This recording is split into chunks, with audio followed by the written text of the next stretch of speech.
Good evening, everyone. Good evening. Happy Mother's Day to all your moms and any moms on. Happy Mother's Day.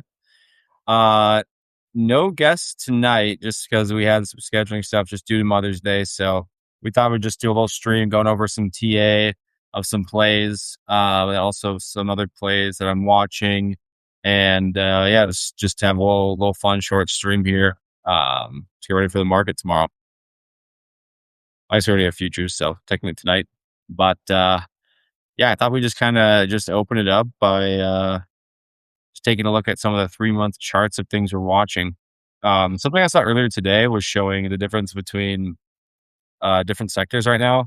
And obviously, like AI is taking off, but manufacturing is like behind. It's still like heavily shorted, and it's probably going to see the next bounce. So I Right. think it's really interesting for things like Lightpath and UMAC and a lot of like the drone stocks, to where I think we're going to see money rotate out of the AI stuff pretty soon.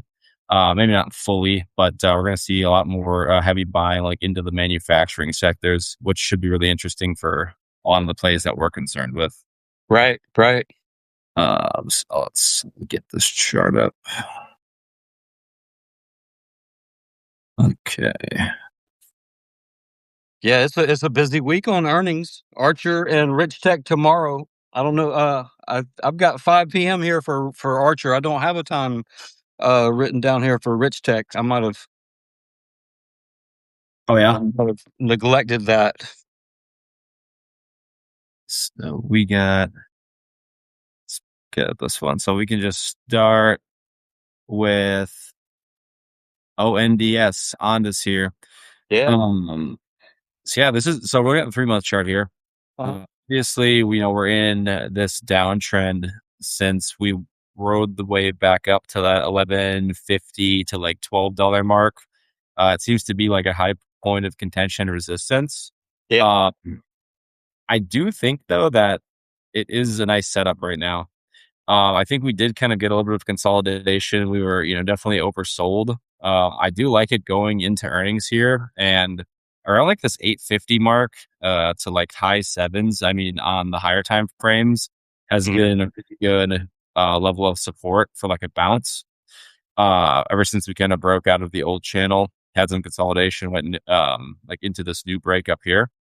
So I actually do like on this right now for longs. So just like getting like leaps on it, potentially some shorter dated option plays, or just, selling cash secured puts, to get, a cost basis sub $9.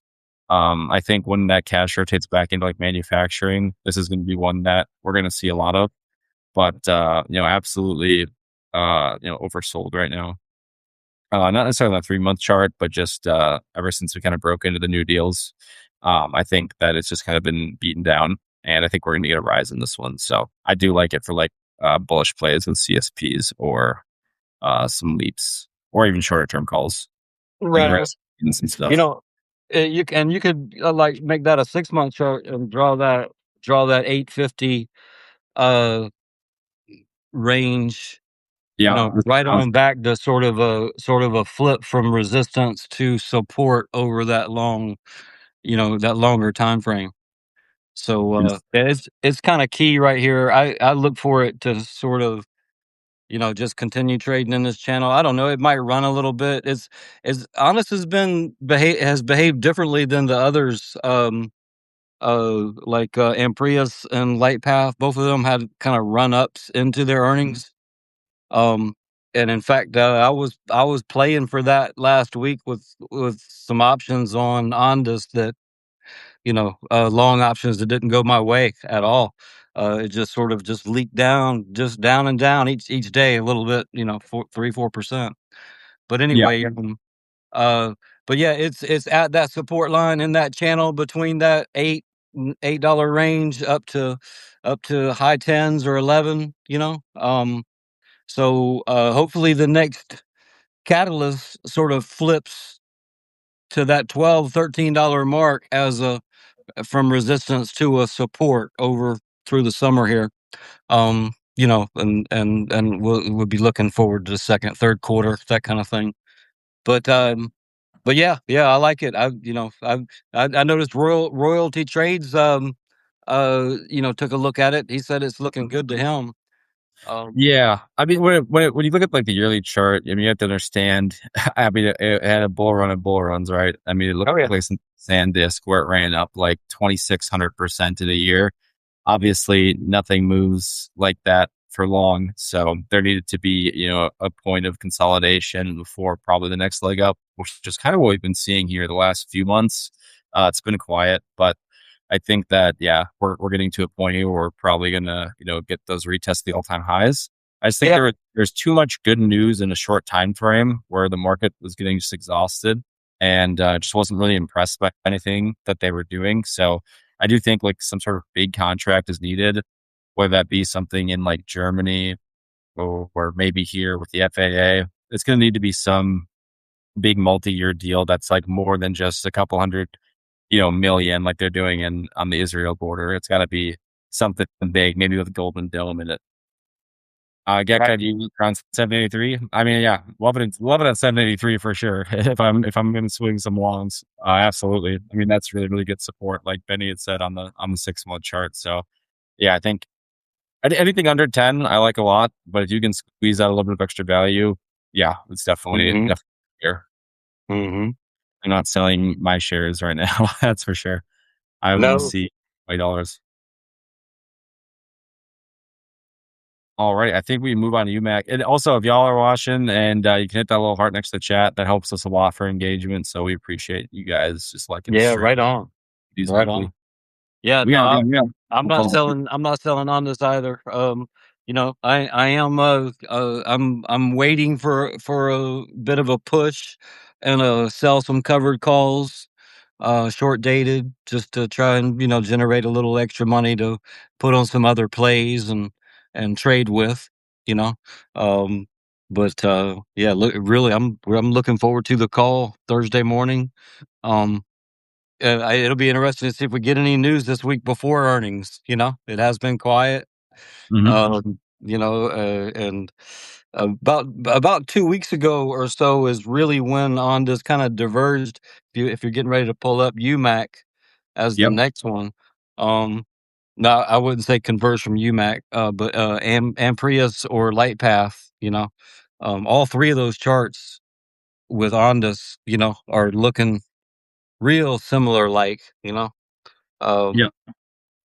but I think we got to look like if we're just looking at the AI right now, let's say, for example, I mean, the market from April 1st through all of April and the start of May, unprecedented bull run, like for the Nasdaq. I mean, I don't think it's moved like that since, well, was it before 2000 or was it like 2008? It was some ridiculous stat of short term bull run of how much it went. But as oh you yeah, can see with like manufacturing, like UMAC, I mean, this was the start of the bull run, April 1st, and it's actually like half the way it was through like the first week or so. So there, I mean, it didn't even do anything. It ran up to like 17 and then reversed back down to 13. And just for like an example, let's look at one of my favorite ones right now that I've been trading options on is Micron. So obviously this is an outlier, but let's look at the 3 month chart on Micron, starting from like April 1st here, which you can see on the chart, to now. I mean, this thing has pretty much doubled since, or actually it's over doubled since then. right. So Oh yeah, and it's in the sweet spot right now. Yeah, it and several others in its cohort. yeah, I mean, you got Intel here, like Yeah, 200% since, I mean, in a month. Like, Google's probably in the same. Like, you have to just see with every single AI chart, or that has to do with AI. I mean, this sector, they all look kind of the same. They've all had massive, higher highs, higher lows since April 1st. And then you right. go to like manufacturing, like UMAC, like Lightpath, I'm sure. And it's a completely different story, right? So Lightpath, we did see a bit of movement for that month, then also another fall off. So, and a steep fall off at that, even though they had decent earnings. So I think right now, just AI has been the talk of the town, and that we're going to get money flowing back into manufacturing here soon, which is why I'm still very bullish on our plays. So obviously I'm playing, the memory stuff, I'm playing AI, but also I realize that the money's going to rotate back in here soon. So I'm not really worried about, those plays because that'll be the trend again. So Well, all of them, the legacy, the legacy defense companies, even the drone ones are trying to be in the drone, um, like AeroVironment, Kratos. We mentioned last time we were together how they're getting mentioned more and more in the same conversations as Ondas, right? Mhm.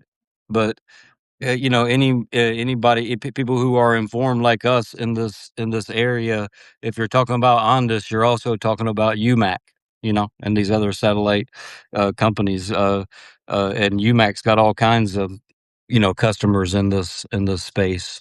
Um, yeah, it's just looking. The money has rotated out into the memory and all, Mhm. temporarily, and has sort of pushed it down some, but there's nothing fundamental at all, that's caused that. It's just definitely temporary in my opinion. So Yeah, it's just where the money is at right now, and you don't want to follow the trend. I mean, that's a key to making money. But I think we have to look at the pivot we're going to see here, and we're going to see a lot of big money rotate into manufacturing. So, yeah, I'm looking forward to that for sure.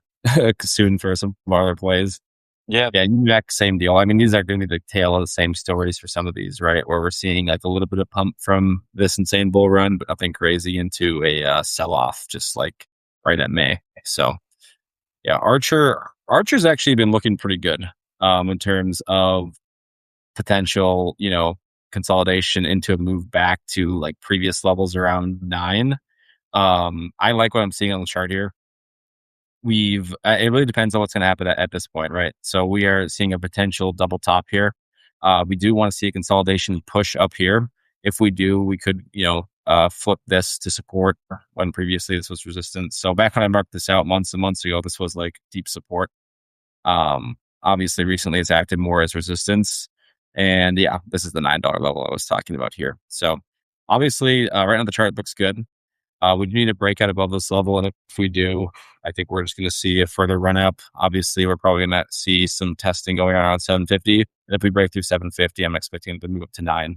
So I still think those leaps that we purchased still have a chance for 2027, but I think 2028 is more likely. Obviously, it just depends on what we hear on Archer, especially on this earnings call this week. That's going to be key. Just because we want to make sure that there's movement on their platform and that the midnight line is set for manufacturing, flight tests, and things like that. So we're moving from yeah, flight concept to an actual vehicle like use case. Yeah, and okay, this was the craziest one this week. I don't think anyone predicted a correction this big. Um, I was pretty happy, honestly, because right, I didn't have any of my leaps from before. yeah, So I've been on the Emprius like discords, and they were losing it. I mean, yeah, for good reason.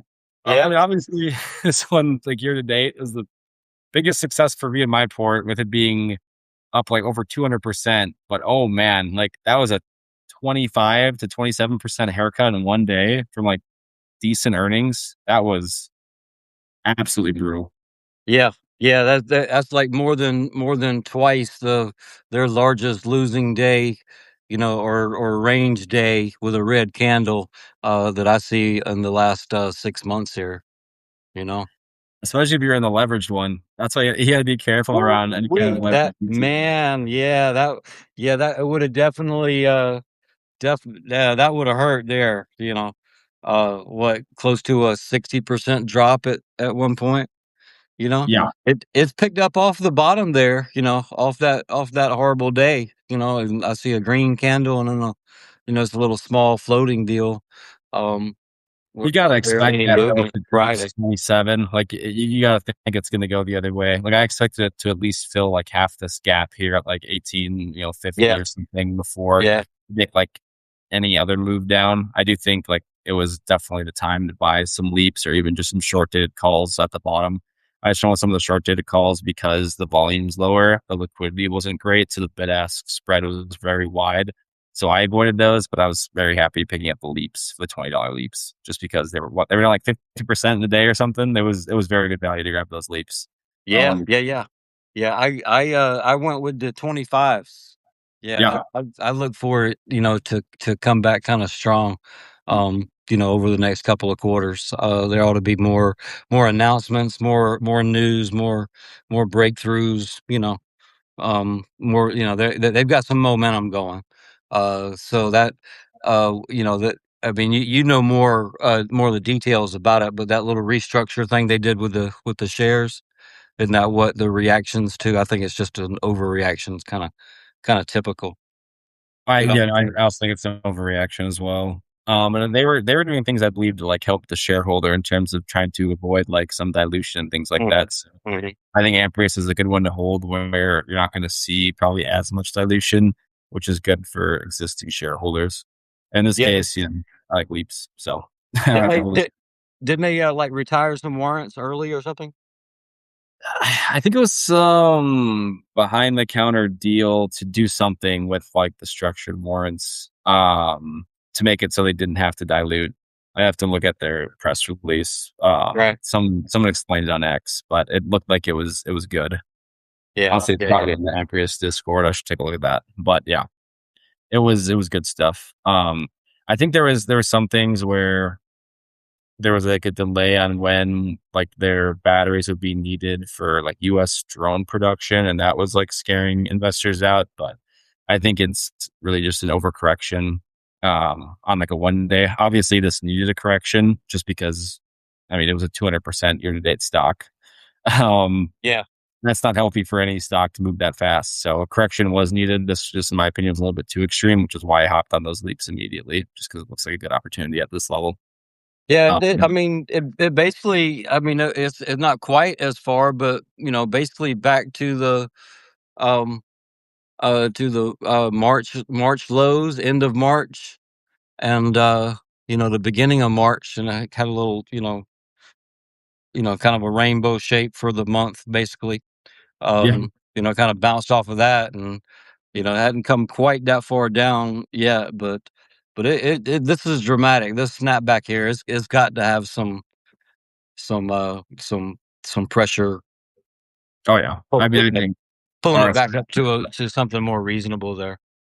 You know, yeah, I mean, every time we've had like a steep correction, even here, if you want to look at like February, we rode up, steep correction, came back up, sold off a bit more, but then after that, we really made that big leg up. yeah, So I think, maybe with this one, we get up like halfway, we sell off a bit, potentially to the heavy support around 15, then we could rocket back up to, 23. Were the leads, the perfect entry? Who knows? But I'd rather just grab them here. I'm at the like $15 level, then miss out again. And if it, drives down 10-20% in the first month, that's fine. Just because I think I know where Amprius is going long term, just with yeah, energy and things like that too. It's a good one. I think yeah. it's If it, lost. if it got if it got pushed down a little bit more for me and didn't come back quite as soon as we'd like, I'd consider adding some more Oh leaps. yeah. You know, If I say go down to like this 1450 level, I'm probably gonna actually open a decent sized additional share position in some of my retirement accounts. Just because I haven't got a DCA into it in a while that was this good in terms of like percent off the highs. So yeah. right, right, right. Yeah, that Massive. I That was a massive volume. That was the biggest volume of the definitely the last 6 months on my. I just pulled up 6 month daily chart oh just yeah. to look at the overall trend. Uh, I'm playing around right now, and I got Ondas drawn on every chart. It's almost like Ondas in the brain, but just it's almost like all right, Ondas is my S&P. So whatever else I'm doing outside of my long hold on Ondas, if it can beat Ondas, then I'm satisfied with that. Yeah, and, absolutely. and just watch the trends chase back and forth, and maybe pick up a little, a little snag a trade here and there. Yeah. Uh, yeah. So R hey, R has been a quiet one for me. they are, also robotics manufacturing. So I mean, the robotics stuff, the drones, the manufacturing, they were super hot. They're going to be hot again. We just had, super cycle rotate funds into this massive bull run for the Nasdaq, into like AI specifically over the last month. Yeah. We're going to see money flow back in. Same deal here, where it does have like some ties to like Microsoft's NVIDIA, which probably helped it a little bit in March, but it wasn't anything crazy. Like it was a decent run up. Percentage wise, it was, very solid. But I do like what I'm seeing with the chart here. We do need a confirmation of a breakout above this to really move. We don't want to see a double top here, only 275. But if we can get above that, I am expecting some retracement, maybe to the $5 level. But I'd say, it's going to be a battle to get back up. Just looking at the chart, from a larger time frame, Yeah. uh, we are seeing, an increase in like bullish volume. But man, the volume on this thing in the past, I think there was like a lot of hype around it. So there was a lot of volume. I think it's kind of fallen to the wayside a bit, especially with that like hit piece article that came out that was saying that they didn't have a deal with Microsoft, but they did, just causing a bunch of bear sentiment as we had that, like 6 week sell off, on the major indices. So honestly, chart's looking much healthier than it was before. We are seeing more volume, and this is one that obviously I still have leaps on. I'm holding shares in my long portfolio, but just one to watch. I do want to see a breakout about this. If we get this double top, we could see some retracement back down to like the $2 level, which I don't want to see, but Right. we'll see. Yeah. Yeah. So Still like it's 5 just based on this previous liquidity as well. I know that's an old line. so hey, how about the CPI? Not to what's Gecko asking about OM Friday? I think you say on Friday. Rick On Zuckerberg's Friday? bouncing off the 9 day. Was it EMA or SMA? I'm Oh, just looking okay. at. I Oh, just all right. haven't. I've been not like actively watching it. Just I haven't seen any new news. But I mean, just the structure looks good on the 1 year. Yeah, EMA. Okay. Yeah, I mean the chart's looking good. We'll just have to see what happens. I still have like that $5 liquidity target for the leaps I'm holding. But like a lot of the other stuff, I mean, I think this one's a little bit more tied to AI in terms of partnerships. So hopefully they keep getting, some sentiment pushes. And I know that they've had like some marketing things going on in Times Square, but we want to see big investments from the big companies to really move it, or just an update, to the revenue. I don't think a lot of little hype things are going to move it, but from a technical standpoint, the setup looks pretty good. So if it does head down to like 2 again, I'd consider like purchasing some more leaps. But yeah, R is not really at the top of my list right now. Just actively watched things. Lightpath though, man, I like Lightpath here a lot. Lightpath is just based on their financials and their backlog and their market cap and their partners, who their customers are with the AAA defense primes. How can you not be long on Lightpath over the Right, next right. years? Like, man, I think right now, if I had to pick one to buy leaps on between UMAC, Ondas, and Lightpath, not even leaps, sorry, I guess like 3 to 4 month options, I'd probably do Lightpath. I just think the chart looks a little bit too good here. We got a huge pullback near the $10 level. We're just getting into the super cycle of the germanium restrictions, FCC stuff, where people are going to have to go to them as a customer because Right. no one can do what they're doing. I mean, if Ondas wasn't so cheap right now, I'd say like Path. That's hard. Ondas being like around high eights, low nines. That's extremely juicy for leaps. But yeah, light path here, man. I feel like light path and Ondas with leaps, you can't go wrong right now, or even shorter dated options with the discounts we're seeing. UMAC, I think, could go maybe to 12. Then I'd be like, yeah, that's a no brainer. But these two at current valuations and what we're seeing, yeah, they just look prime for some longs or CSPs.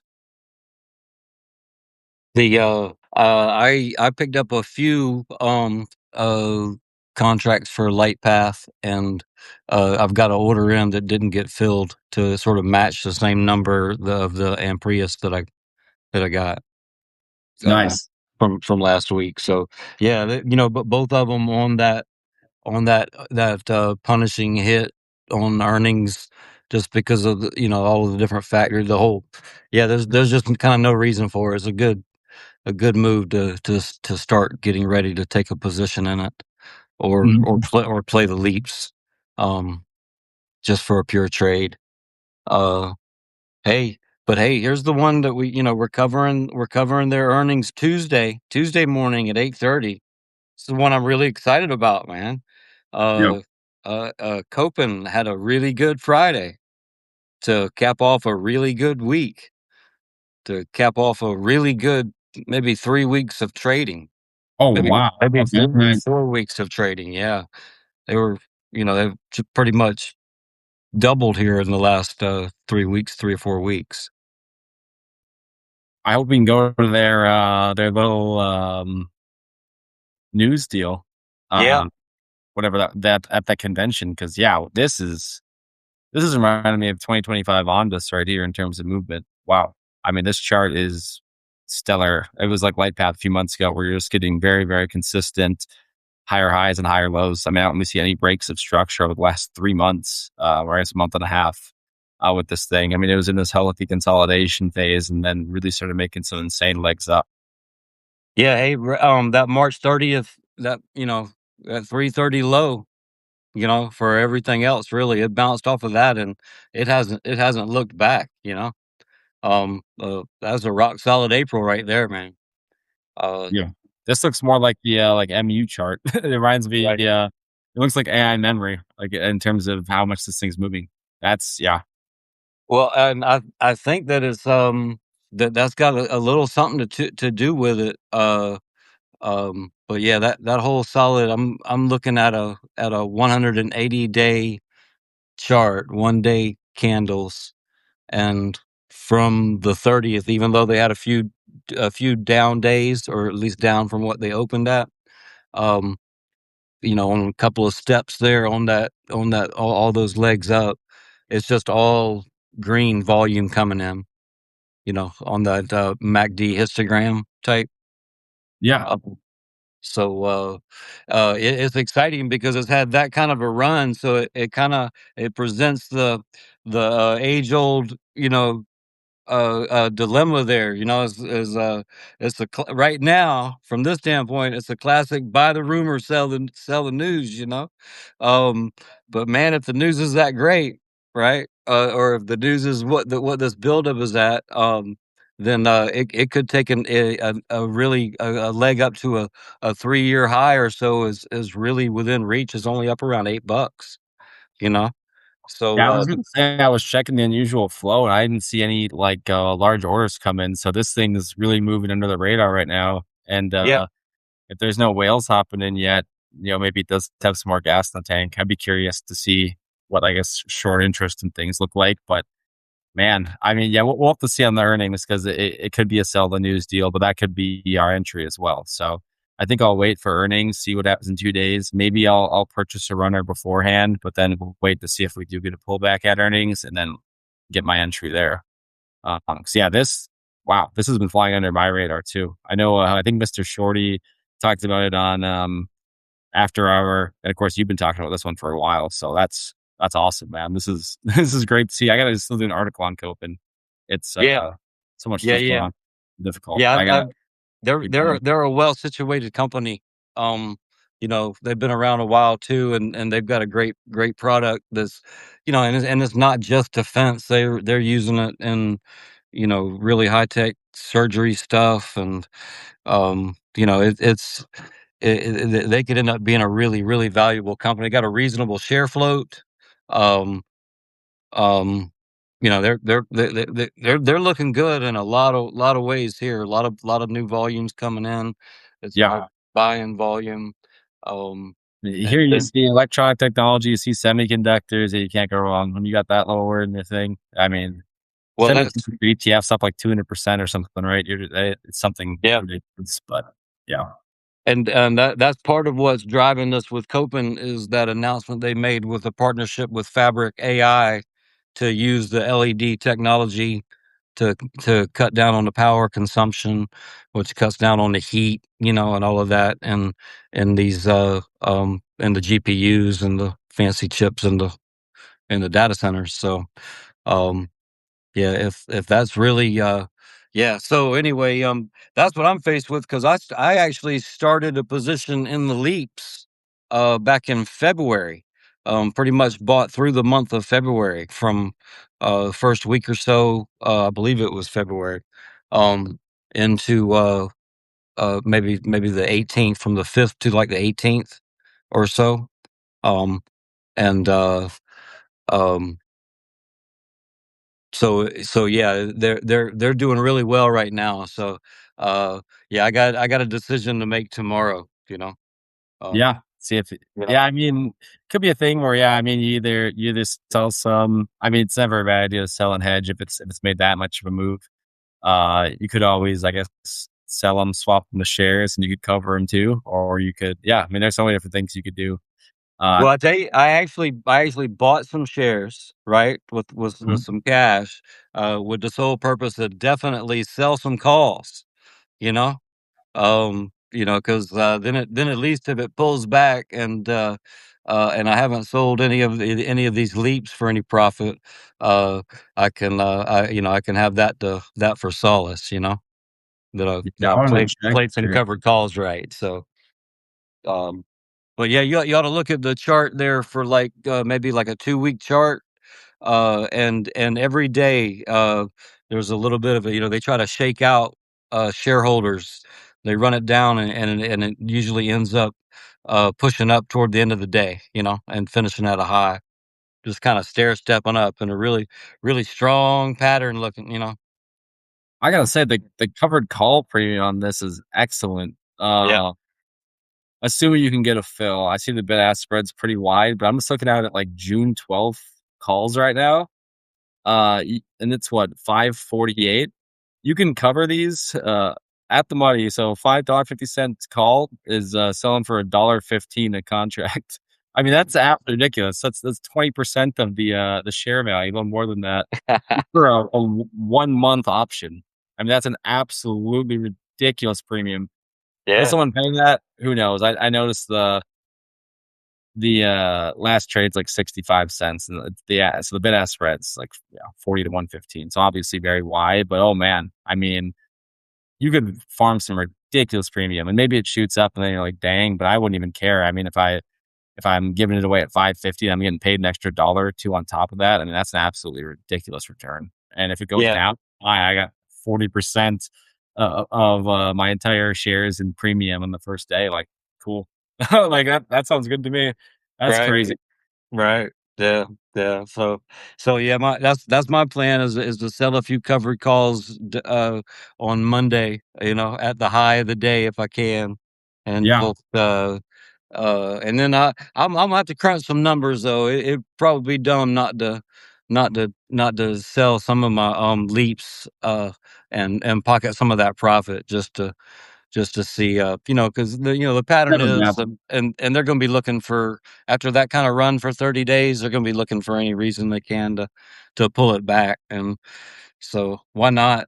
Um, If what it's good enough to why screenshot, not? it's good enough to sell. I Yeah, should have followed my advice back. I was going crazy in October with some Ondas and Light Path leaps. I mean, it was like $15,000 $20,000 of contracts, and a Light Path I was up 100% in a week, and I'm like, yeah, no, I'm keeping this. It's running, and then it came back down, and yeah, I slipped yeah, like 50% or something. So it's just when I was screenshotting, like, hey, look at this. This is really cool after hour, and I was like, oh, it's gonna keep going. It didn't. So I think it's never a bad idea if it's good enough to screenshot. You're like, wow, that is a crazy return, especially if it's in a short time frame, like a month or two. Hey, it's probably good enough to sell or at least hedge. So never a yeah, bad idea. yeah, yeah. Most of those options have have that larger spread. It's it's got liquidity, is trading, now on that $5 strike, but it's not like they've started writing any more. That's what I'm looking for right now, you're hoping for. Maybe they're waiting for earnings after earnings to see if they can, but I would think with that kind of momentum going into earnings, that they would start writing some calls a little higher, than where they are now. But My um, take though with any pre-revenue company, like if it runs this hot pre-earnings, I mean earnings probably aren't going to be the best, especially if it's a small cap. So I think it'll. right, right, My idea is that it will probably dump, but who knows? Maybe they're going to announce some crazy partnership and then it goes yeah, yeah, insane. yeah. But I'm always one with small caps to be if there's a run up like this where it's going 100%, I'm like, yeah, I'm gone. I'm out before. We'll see what happens after, and if it goes down, hey, I'm back in, and I'm That having a great time. that's what makes tomorrow so interesting because the earnings are on Tuesday before the Yeah. bell. So it's yeah, definitely be an interesting day tomorrow. See what We'll happens. see. Futures look pretty flat. I saw they opened up red, but then they came right back up. So Right. who knows? I'm still crazy. I'm still pushing MU right now, and obviously that's ridiculous. But I don't see. I think this AI memory bull trend is just going to keep going. So I'm actually fully on MU and things like that. So maybe Copen keeps going up too. But yeah, the earnings is definitely an interesting factor. I was looking at Trader Daddy to see if there was any unusual flow coming in pre-earnings. Right. Didn't see anything now, but who knows? Maybe tomorrow we'll see some flow, and then I might make a trade on it based on what I see. Yeah, it'll be interesting. It'll Yeah, be interesting. Yeah. I'll be watching for. I'll be rooting for you. Hopefully, it keeps Yeah. going up. I'll be there. I'll root for you and Gecko, man. Well, it's the nice thing about having leaps is having the time to ride out some of the peaks and valleys, Mm. and so uh you're kind of covered either way. You know what I mean? It's not a Yep. make or break deal. There's plenty of time for it to recover and whatnot. I kind of look for them to try and pull it down a little bit tomorrow on low volume. That anticipating earnings tomorrow. Not a lot of trading and I don't know if it's at 540 or something like that. Maybe ends up at 520 or even $5 or a little under, and then they come out with some news before the bell, and boom, it pulls out another day, Monday, to try and shake hands out, before it legs up, or it could come out of the gate tomorrow and keep pushing. So, yeah, exciting. It's fun to get in one and watch it run like this. Yeah, man. But the point's to make a little money. So, True. Yeah. I mean, yeah, it's not money until you execute the sell. right So on, right That's on. it's cool to look at that plus multiple 100 percentile, but at some point you used to be like, okay, that's enough, and that's good enough to sell, or hey, I'm gonna take half off, let the house money ride. I think I could said that. Yeah, exactly. You let it ride. I think what I want to do is there was a couple setups I saw on Trader Day that I just wanted to go through for people this week Oh that yeah, by all was means. and Yeah. then I thought we could do some questions, then call off because of the holiday. So Um, yeah, so would that be like what you saw, or what was the last that came in that sort of got farmed out of the data on Friday? Or does it actually start working on the futures that you're looking at now? So it's just taking like options flow. So it wouldn't be Right. any futures. Okay. These are ones Okay. that I saw back on May 6th, the first set. And it's just like interesting flow. And I'm gonna swap the screen. But I've been really liking using the software before like earnings and seeing, okay, like DraftKings, for example. They popped up on the chart a few days earlier. Someone put like a $3 million bet that they were gonna go up like $3 or $4 from 20 to 25 or 6 Right. in 1 week. So crazy like low delta calls that were really cheap, and it went up, and those went absolutely berserk. Same with Mara, and it was just because of the Airflow software. So that's my little cheat code right now, and I've definitely been throwing out some wins on After Hour because I like the software. But this was one of the other setups that I talked about that I saw on XLV. So that's an ETF for like healthcare, Right. and whenever I see a ticker on here and I see multiple like flows coming in. I don't know what it is, and it's like a high volume of premium. That's what interests me. So on this one, I thought it was very interesting because on May 6th, we had a huge block of puts for this close. And at the same time, we had actual calls open. So we had these June uh, 18th, 2026 puts close. each have a Right. premium, like a CSP or something. And then we had a huge block of calls open on the same day. So anytime I'm seeing like puts close and calls open, I know some whales like flip sentiment where they think it's going. So that was a setup that I got into. I just took the same trade. Actually, let me see if it's the same trade. Well, yeah, I did. Okay, 100, we have 148 strike. Sometimes these whales will go like deeper in the money, which makes sense when it's like large amounts of money. They want to make sure that their bet's not as risky. But this one, they actually took these out of the money. So to me, that's a very like bullish sign of I think this thing's going to start moving due to maybe like earnings or some like change in like government policy to do with healthcare. But yeah, XLV is one that I'm watching for this reversal just based on the order flow.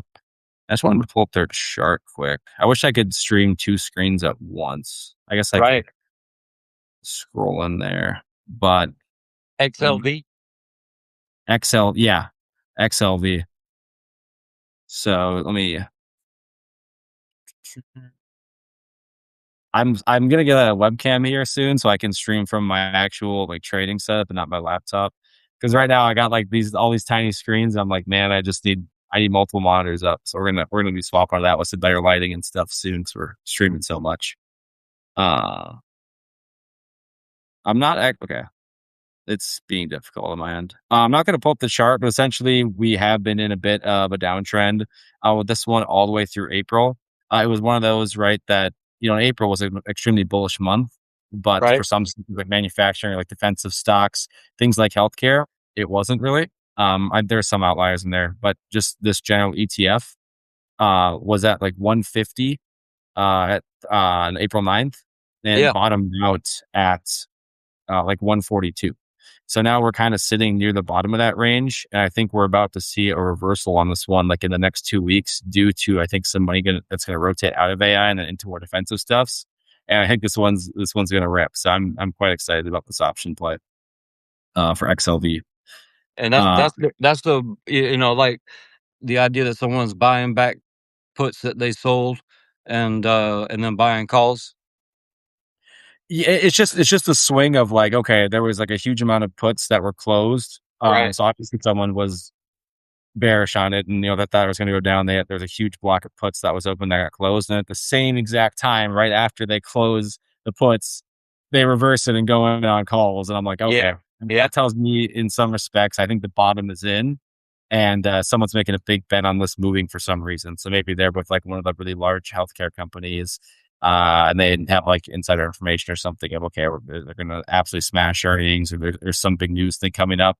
With a lot of these, if I'm seeing enough premium and massive volume, I'm really not doubting it. There's always outliers and things, but typically, if someone's moving this much weight, like a $7 million swing, someone knows something. You don't just do that Right. because we're sports betting. No, it's an institution knows something. I'm not necessarily going to question the institution. Like DraftKings, I mean, I didn't know what was going to happen with their earnings, but I saw. Let me just pull the DraftKings one up because that was fun. So let me just show you this one, how this played out. I'll show you the flow, then I'll show you the chart. Uh,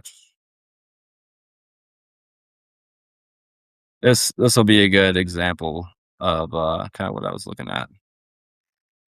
So DraftKings, I thought that when I saw that ticker originally, I thought it was Donkey Kong. I was like, what is that? Donkey Kong?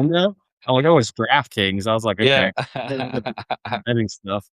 But I went in here and I saw this block. So this very much interested me. Right at the end of April, we had 3 call blocks opening for 22, 25, and 23 strikes. Right. $3 million bet for these ones 1 week options. So I mean, if someone was putting $3 million on DraftKings earnings being good, I'm gonna assume that they know something's gonna happen. Like they've already seen what's gonna happen with the earnings. Someone knows something.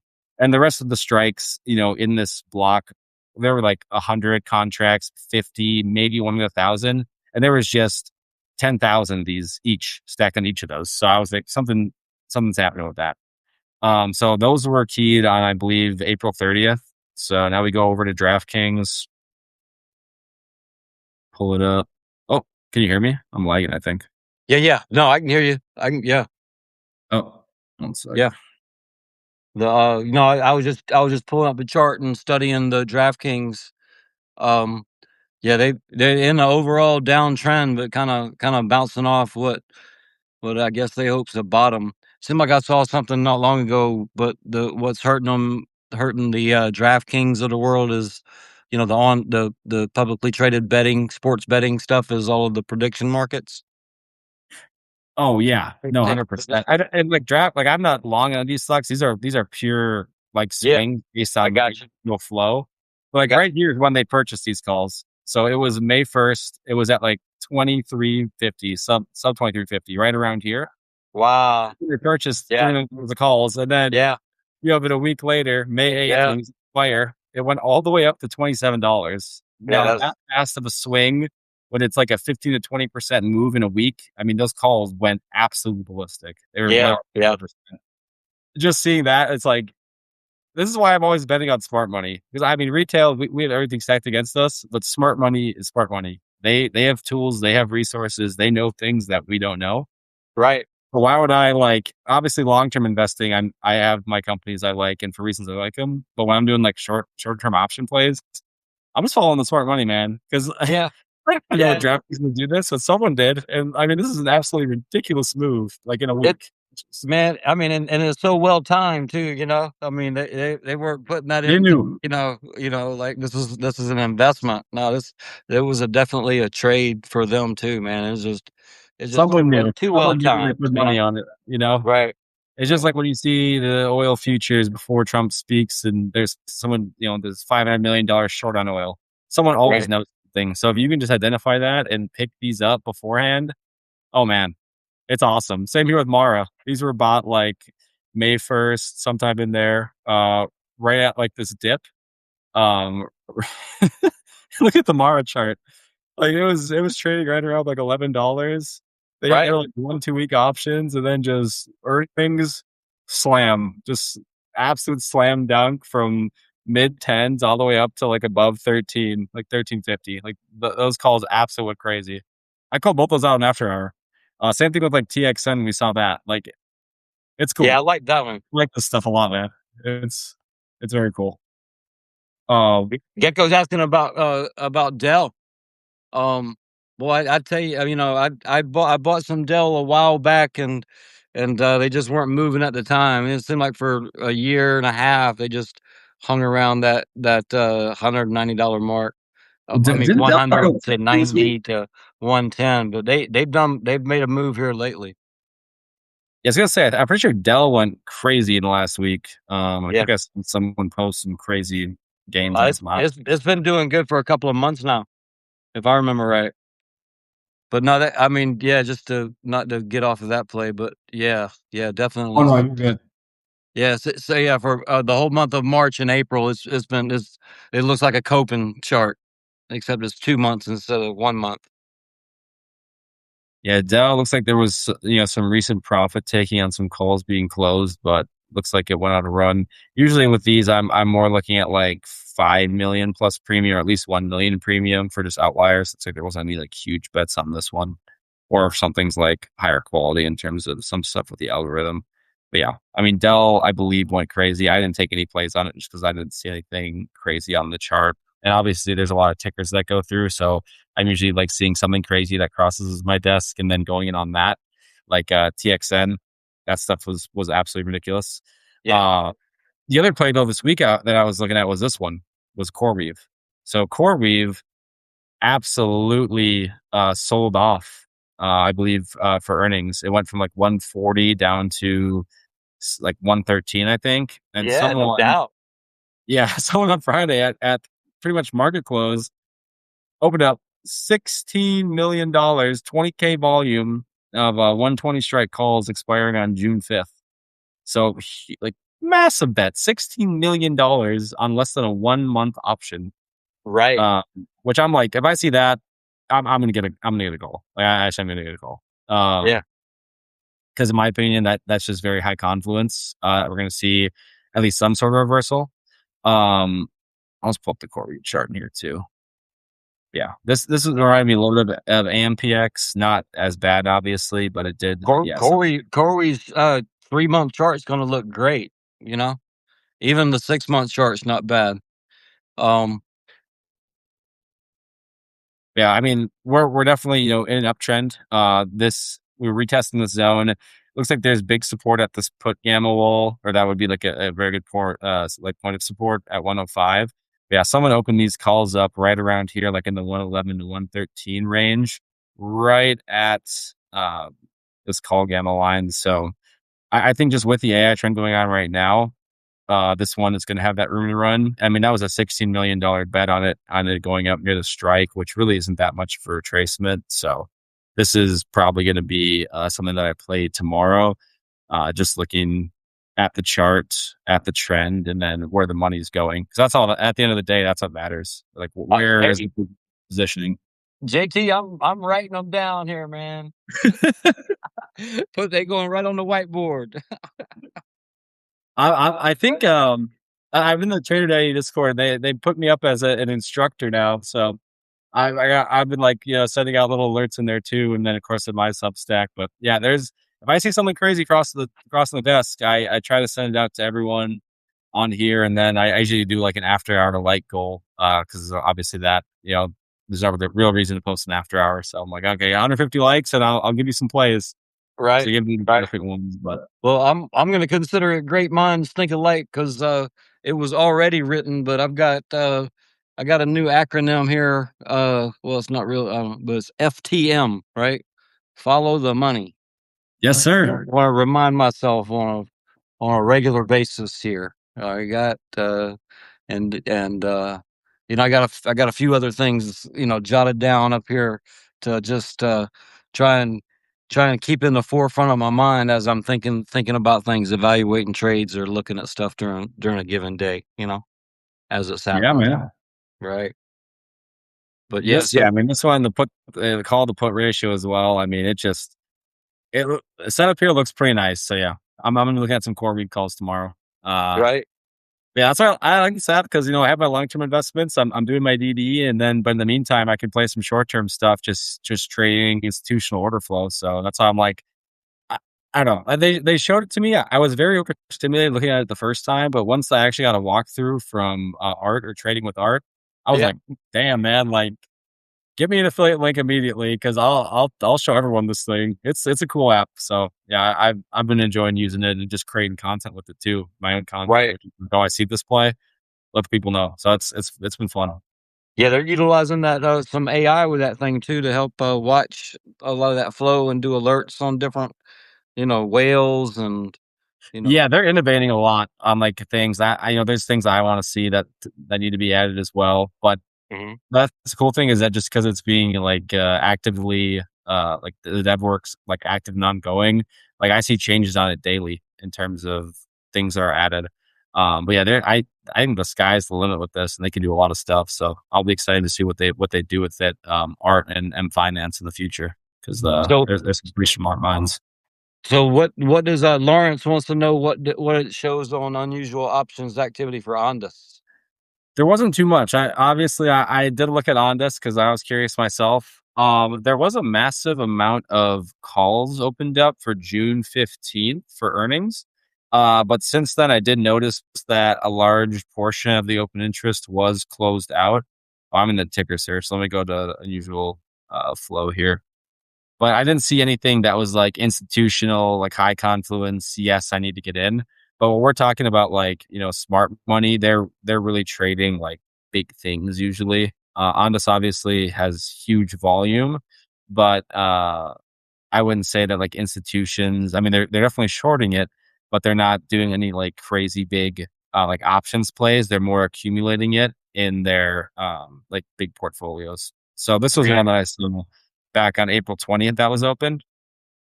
Big $1.6 million bet block for 515 for earnings, and there was Right. huge volume on it.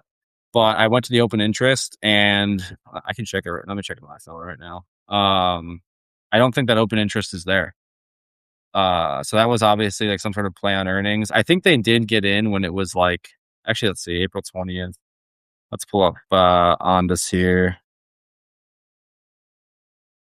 Do You know, April so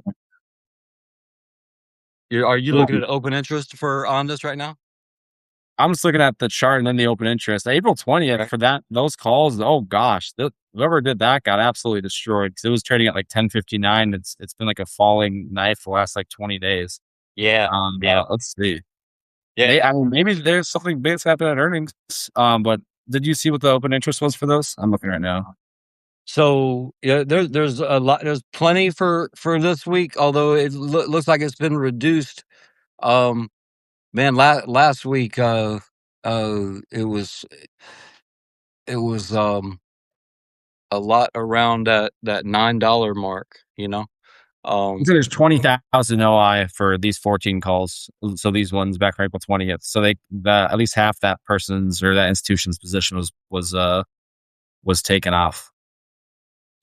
but I've got a few calls for June the 18th, and that's a Thursday. I believe Friday is June 19th. That's a holiday. Um, lot of open interest. I mean, look, 55,000 at the $10 strike. Uh, um, I think that's 55,000. Yeah, 10,000 at the 9, 48,000 at 12, Are we talking about sixty-five thousand at 15. But then if you go to the very next week for the 26th of June, which is the regular monthly, Mhm. right? The open interest is almost nothing. I mean, literally almost nothing, man. It's like I Were don't know those what new strats added? They might have what's been new that? strats. They have been like it might have been a new date added.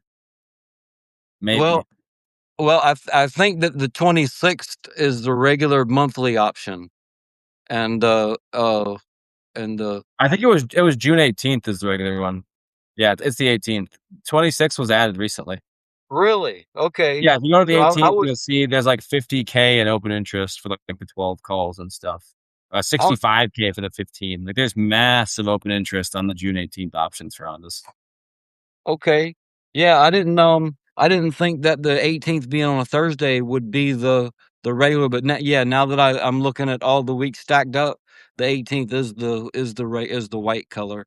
So yeah, I'm sorry, my bad on that. But on Oh, the no, you're good. but on the next one, on the 26th of June, the one that just got added, I guess that's the reason, huh? Nothing, yeah.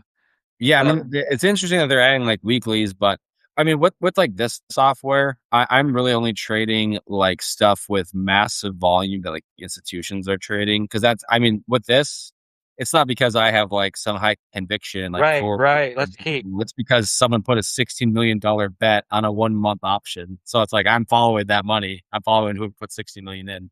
So this is more so I'm using it for that, and I can get data for like Ondesk or like other stocks because they're like small caps that aren't, like moving as much in terms of large institutional like volume. And Honest is kind of an outlier because of how many outstanding shares there are. But I'm using like I'll do like some TA work in Trader Danny, but Trader Danny I'm mostly using for order flow for options plays. right, right. Big I got you. big money. Yeah. I So got you. Well, just to follow up before we forget here, because Lawrence is actually bringing up something. He was the one that asked about the Ondas and the flow on the options that got us talking about that. But he's asking here about the institutions accumulating. You know, for me personally, I think that's one of the top signs that I like to see is increasing institutional ownership. You know, uh, yeah, so I take it as a good sign. I'm sure some of those, Jane Streets of the world that are maybe might be adding or just adding to play their games as market makers, but there's others of those that are getting positioned in this sector, and it's smart money. Again, we were just talking about following the money as far as the long trade goes. For the most part. I'm a strong yes on that. In my opinion, increasing institutional ownership is a very good sign. I'm pretty sure you agree with that, JT. 100%. I mean, that's about as good a sign you can get for proof of concept. I mean, if you look at any of the drone stocks, in like Vanguard's portfolio, they have a couple thousand, maybe like a million shares of RCAT. it's like Right. nothing. You look at Ondas, they have like $200 million or a billion. I don't even. It was some ridiculous number in terms of value of stock for it. That's not for no reason, and they're not accumulating that for no reason. It's because it's going to be really big. So I Right. don't think anyone's like denying that. I would say, yeah, institutional investment ownership is one of the top confluences for something that actually works. Uh, Look at, I mean, any kind of ETF for like DRAM for memory. I mean, they're putting things in there that actually are part of that trend that are actually going to be successful. I mean, if you look at something like the drone ETFs, you have Ondas in there just because of eh, as an Ondas pool, someone who's like a lot of research on it. Yes, they're getting a lot of actual acquisitions, but the leadership is all done very well. It's very precise. Every single acquisition is being used. Doesn't seem like they're like wasting a lot of talent, and it's all kind of coming together to be like a homogenous ecosystem for like the multi-layer ISR. It's obviously they have a game plan. They're executing on the game plan, and they're making new things every day. They picked up Mistral as the defense prime. Every single move has been extremely strategic, and I think Mhm. the institutional ownership is just a reflection of them executing well, which obviously is a good confluence for the company and Oh good yeah. confluence on the bull case. So yeah, it's going to be Yeah. huge. Well, We could, yeah, we know. it's not. I'm sorry. Go ahead. No, I was just finishing up. I was saying we know on this is going to be huge. Obviously, short term price action has been rough, but like, what are you going to do after 2,600% run in a year? Like you, nothing just shoots up to the moon unless it's Nvidia. I think we Right. want Palantir move, but you have to understand with Palantir that was going like 7 to 20 to 15 to 10, and then to 200. Like Yeah. I think we're having a similar thing here. But Yeah. who knows? Yeah, and when I say Palantir move, I'm not making a price prediction. I'm just looking for that hockey stick style jump, of significant gains. Um, the other thing on the institutional side though is the ETFs, and if they keep growing, get into the Russell, and all of that adds buying pressure. That where these different funds have to add.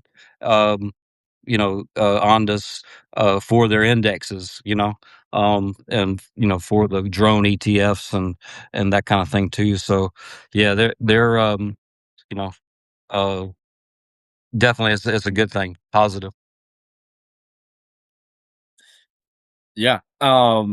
Absolutely. I mean, I think that's the Riddler in there, Lawrence Survey. Yeah. I mean, we know where it's going. It's just we can only, talk so much about in the short term. And there really hasn't been like crazy news like in the last week. It's just it's one that it's my largest position. But tune in for Um, earnings yeah, live at 8:30 Thursday morning. that's gonna be fun, man. We got to get a follow up interview with Eric, see what's going on. But Yeah, yeah. I have no worries. And the fact that there's been less news and he's been really busy, and I saw something today about like the stuff they're doing with Onberg and how there's potentially like $200 million in revenue coming from that in 2027. We're gonna pass that $550 million just like that, and then we're gonna get up into the billions probably once we unlock the Yeah. worldview stuff, which is gonna be the multi-layer ISR for the Golden Dome. With the ridiculous revenue increase or spending increases for drones and the bees, and then the Golden Dome with the T's. So yeah, I mean, it's going to be massive. It's going to be massive. We're going to have another drone super cycle, but yeah, right now it's just AI, and then we're going to move back into like the manufacturing, actual product stuff here probably after this. So I think we're going to have another like Ondas UMAC light path bull run the next couple of months once AI cools off. Right. But yeah, Lantronics, definitely a play that I find interesting and what I like.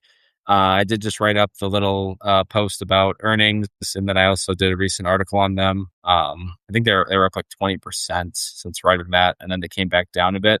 But Lantronics is interesting because before going to Florida to meet Eric, I hadn't heard about him, and then he brought them up at dinner, and Right. then I heard them at dinner, and then I heard UMAC talking about him, and then I heard LightPath talking about them, and just all these other like drone companies that were interconnected with each other were just talking about Lantronics for like AI. And I was just like, why? Like, there's something going on behind the scenes because everyone's talking about them. So I think earnings they missed the EPS and revenue expectations, but the guidance looked very good. They got stuff going on with UMAC. I did like a little one pager for everything on there. But yeah, Lantronix is one to watch. I think it's under undervalued right now, and I don't think a lot of people have it on their radar, really understand what it is. But yeah, Lantronix, one to watch for sure. One to own, I think, right now as well. If you get it in the fives, I think that's got an easy like $9 to $10 price target at least. So yeah, check out the Lawrence brings up Rocket Lab. Rocket They Lab's insane. they had a hell of a week, no doubt. We can check. Let's see. Let's see if we had any. RKLB. I used to own Rocket Lab in the 40s, and I sold it. Yeah, Unfortunately, yeah. I That used to own it. that's what we want to see Copen do Tuesday. Oh man. Okay, right in the morning on Friday, $15 million into 1 week DTE calls on Rocket Lab. Oh my goodness! And then we had some profit taken on some other calls being sold, but so they bought those at 11:10 a.m. Eastern, May 8th. I'm curious what happened on like Friday or when that thing really ripped up. Uh, let's see. RKLB. Let's look at the chart here. Oh, it's up to 105. Oh my goodness, that is insane. Yeah, look at the 1 day chart. Whoa, Yeah. whoa! Was this during the day or after hours? um, When when did that rip up? Did they report after hours? I guess I got to do the custom now on that. So that's going to be just on. I can open it up, but oh my goodness, that is wow, wow. That almost looks like a glitch because of how high that thing went. Let's see. Let me pull it up on my once I'll be having my the two monitors set up. No, it looks like it opened at 86, and then the first 5 minutes closed at 88. 5, 10, 15, 20. The the 15 45, million 45 call. minutes in, it was 98, 99. Yeah, These guys caught those calls halfway up. They that institutional block came in when it was like $85 and ended at wow. 102. Wow. Yeah, they got it in time. Was that a 100 strike? Let me see. I think were those 100 strikes. I want to see how much those went up Friday. Because yeah, that's oh man. And I think we're going to see some probably some bullish continuation, even though it did pump up that high. I mean, if it's on Look, fire that much, I could see it continue to run. So I'm hoping yeah, actually man. rocket. They there was a lot of shares changed hands in the last 5 minutes. More in the last 5 minutes than any 5 minute block the whole day. And the price went up to almost $2 Oh my! Those calls went in the last 5 minutes. 1,200%. How much? 1,200%. This Man, $14 million in premium. yeah, They that's not probably fair. got in around like the 600% because it opened up at 99 cents and they ended at 8.90. So these Wow. guys probably made like Hmm. 90 million. Or these are worth like 90 million now if That's they all that, opened up right around then. yeah, yeah. That's a nice Jeez. Friday there. Yeah, man. Oh my Hey, goodness. That's why and that's why you have full institutional money. I mean, yeah, they know. We don't. We can guess. We can have theses, but for short term stuff and if it's random, someone knows something. So that's too bad those other guys closed their calls. Those would have absolutely gone ballistic. But right. Yeah, fortune favors the bold. or sold those covered calls. Oh man. You know, Yeah, here you some go. become I would sell Yeah. covered calls. I'll sell you $100 strike. Sure. You know, That is ridiculous. next Friday, no problem. This will be on this one day for sure. We're gonna have one Yeah. of these days up here when Mistral's like, yeah, this is partnering with the Department of Defense Hey, for Golden Dome. We're $5 billion awarded over 2 years, and yeah, we'll be there. yeah. Um, and if you look back, Ondas hasn't had any um uh like uh like it tends to move up for 4 or 5, 6, 8 days in a row. Bam, bam, bam, bam, bam, bam. On those drives when it went up to 12 and then went up to 15 in January. So uh it hasn't had anywhere it's opened up. Up 50% on the open or something like that. So that might be in its future, but its character is to just stack gains for 4 or 5 days in a row, and you wake up and say, "Damn, it's done jumped up $4." So I was putting the if anyone wants to try out the Trader Daddy stuff for that flow that I'm showing, that link gets 50% off slash free trial. So if y'all are interested in looking at that, I know they have free stuff for premium. They have like free screeners, but if you want the institutional flow, there is a link there. So if anyone's interested, I always like to throw that out there. But yeah, man, this is gonna be an exciting week. So I'm gonna hit you up in the morning with CoreView, or did I say CoreView? CoreWeave. I was thinking Worldview. Core Yeah, yeah, CoreWeave. yeah. We'll see if it's The still next good. LP. But yeah, I think maybe we just do some questions. We were going longer than I thought, so we've had some good discussion tonight. Yeah, I think we just do some questions, and then we'll have a surprise guest on next week. yeah. I guess we've been doing questions now that now that I think about it. Right, right. Yeah, we've been kind of doing that as we went along. Sure. Also, I'm gonna look into the Copen stuff tomorrow to see if you're flying out for that. I'm gonna see if we can get in. I'm gonna have to get a new suit, so we're going in there prime for 0 hour. But yeah, if we can get into that thing, that'd Right be. on. Yeah. Yeah. Bring Yeah. my brother-in-law to film us. He'll live stream it to Substack for us. He'll be Right our on. camera. Yeah, yeah, yeah. Let's see if we can arrange that. I've already put in a couple of the emails. If it comes through, I'm hopping on a plane. We'll do it. Let's go. All right, guys. Any other setups you want to see or any questions? Now's the time. We can look stuff up on Trader Daddy. We can pull up charts. Any stocks you want an opinion on that maybe we know about, we could take a look. Whatever y'all want. JT, what do you think the CPI is going to do? You think they're going to start talking about how the inflation's going away so wars can drop the rates? I don't think we're gonna get a rate cut. Um, I think rates are gonna stay the same. They Right, can't, obviously, because midterms are coming up. They can't afford to raise the rate. Like, we're right, not going to get a rate raise. We're not going to get a hike. That's just not going right. to happen for midterms. That would be like political suicide for them. So getting a cut, I mean, oh my gosh, I think that would just make the market even more euphoric to a point where we would get a crazy correction. I mean, we've really moved up. I mean, if you look at, I mean, let's just pull up QQQ quick, because obviously I'm a bull. Like, bulls make money. I'm with the trend right now. I don't think we're gonna get some crazy world ending correction, especially if we can get cleared up with what's going on in like Iran. I But I mean, if think we're looking at RSI, man, look at look at the yearly RSI for QQQ. I mean, we are in dangerous territory.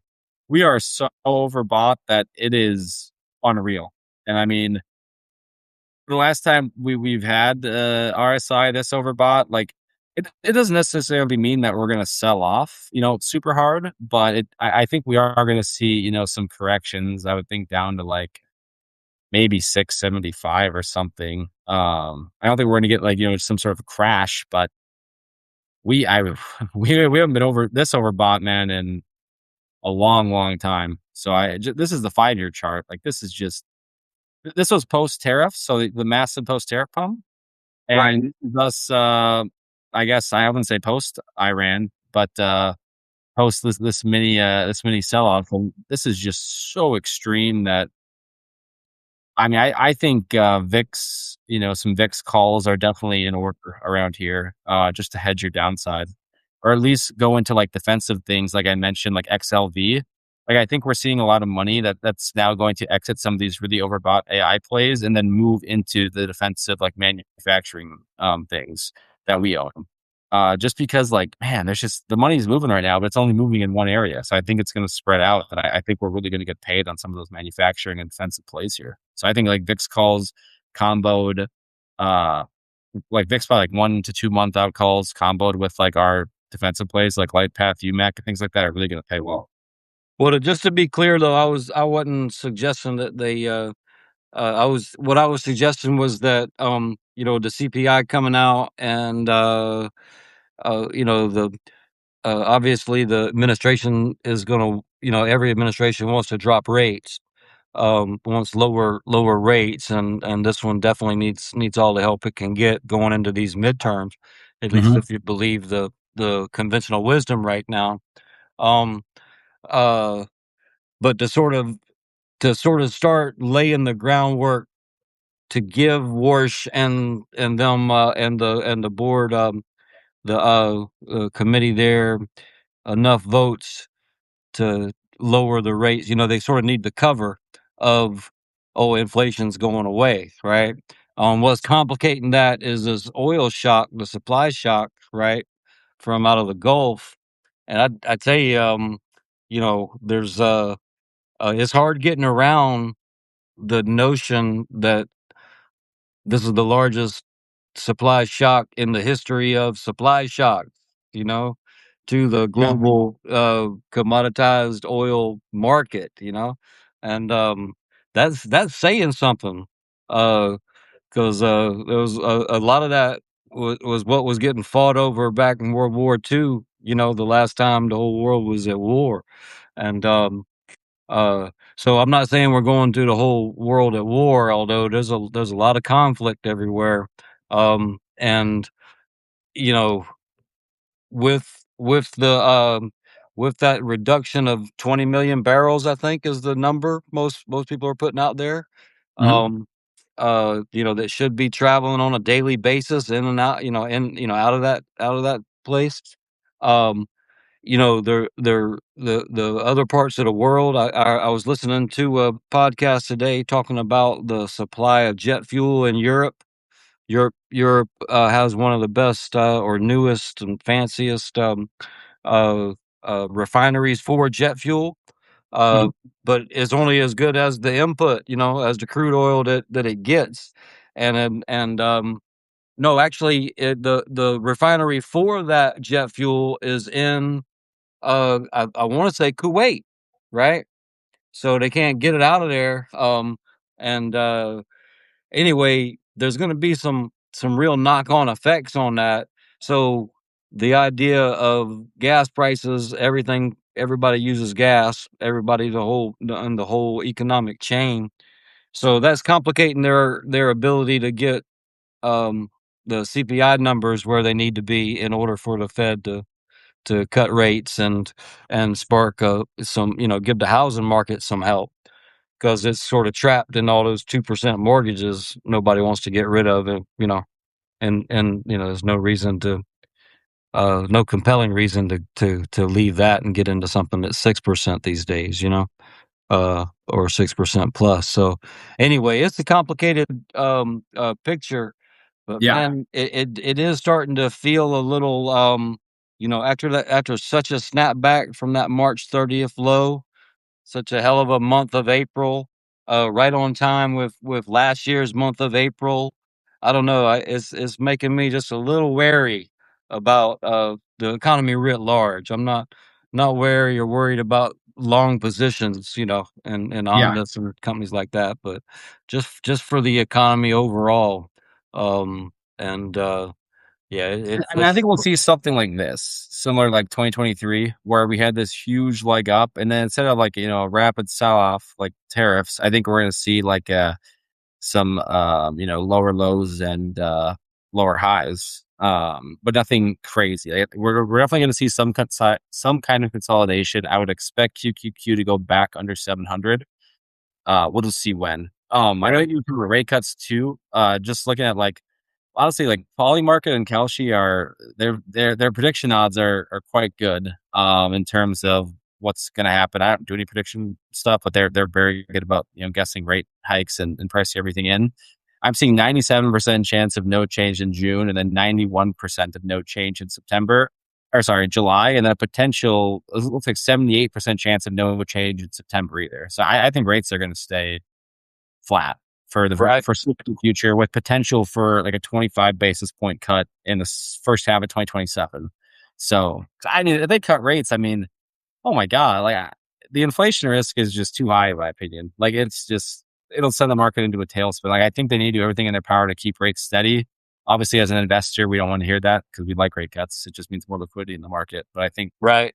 the market, like if the Fed does that and the Fed kind of loses its independence, so gosh, we could have like the worst recession of all time. If Yes. we are messing with the valuation of the U.S. dollar and it goes in the hands of whoever's the city president. I mean, that could be huge fallout for the economy and the world at large. So we'll have to see.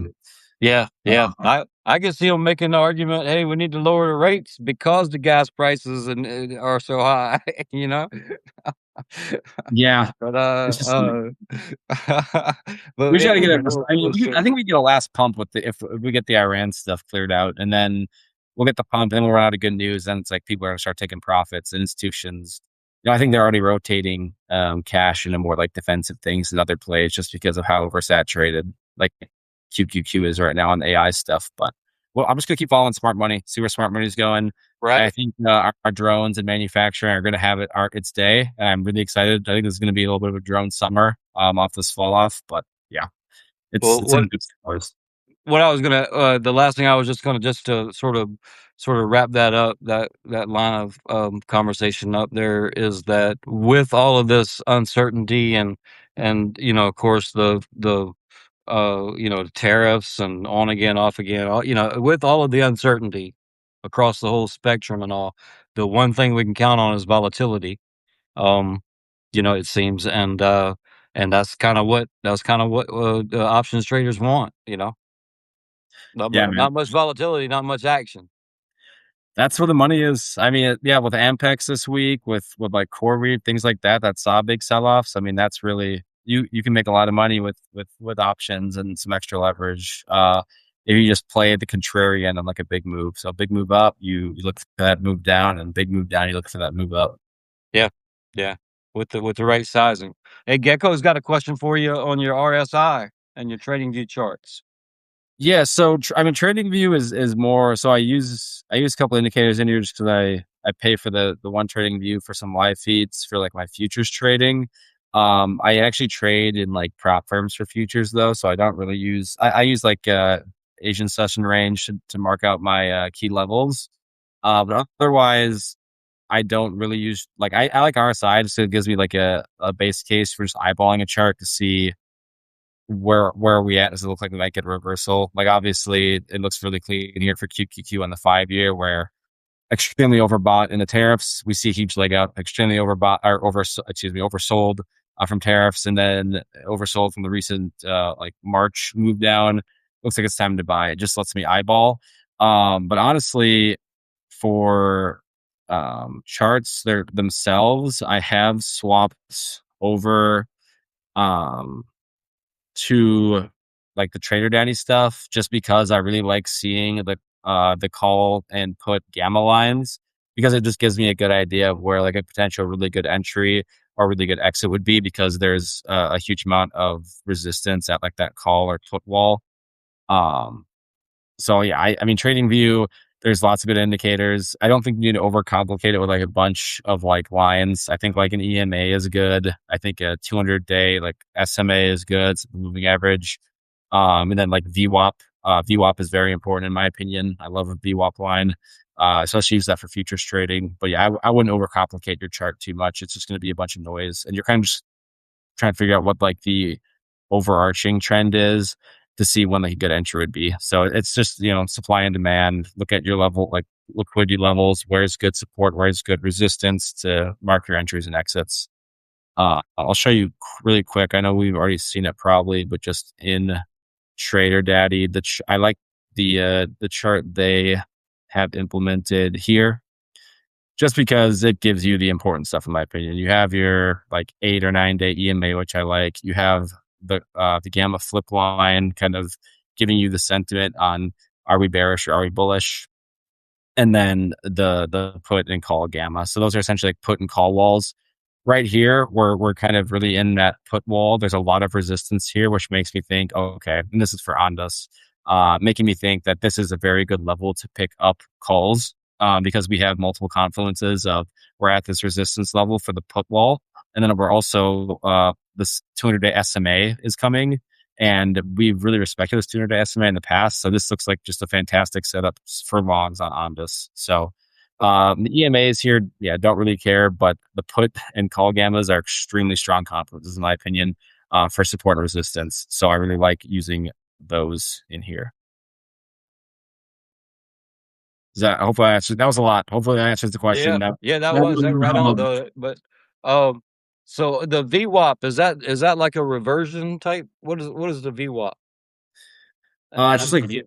volume weighted price. It's something that I really like for like futures trading. So I'm just, trying to on the day figure out, are we bullish or are we bearish? And then, okay, if we're bullish, I am looking for price to, come down, bounce off the VWAP, go back up. Or if we're bearish, I'm looking for it to go up, touch the VWAP, and then reject. And Gotcha. for futures trading, just trading NASDAQ, NQ, VWAP has been very, very great for me if comboed with something like RSI or previous day key levels. I mean, you usually get like a couple tap ins to the VWAP a day on like the 5 minute chart, and Yeah. yeah, man, it's very very good. I'll make a video on VWAP at some point, or maybe I'll just do a live futures trading day and show you guys the VWAP strategy I use. But yeah, VWAP's definitely one you want on there. Yeah. I think I'll put gamma or like a cheat code because you can just see where the walls are, like where huge resistance is going to be.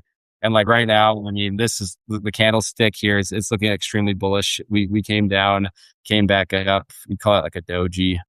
It's looking like a potential bottom here. And man, like riding on this back up to $10 looks awesome for like a 1 month option. So yeah, I like the Trader Daddy charting and TA for if I'm just looking when I'm looking for an entry. Right on. Yeah. All right. Yeah, we ought to do that futures thing. Um, Yeah, yeah. I try. Well, we have a lot of earnings calls this week, so I don't know if I'll do it this week, but next week when we have some more free time, I'll definitely throw up a morning stream where we can all come in and trade some futures and just talk about strategy. That'll be fun. I got a guest here. That's gonna be a clip right there. What are you doing? We'll do this last question from Mr. Lawrence of A, and I think we'll call it.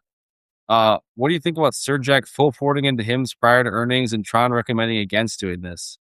I did put out a post today about HIMS, just looking at the chart and the TA, and I think HIMS was undervalued. There was huge value on that a couple months ago when we saw that Eli Lilly deal. But I'm actually more on Tron's side of it, just based on what we're seeing with like their revenue.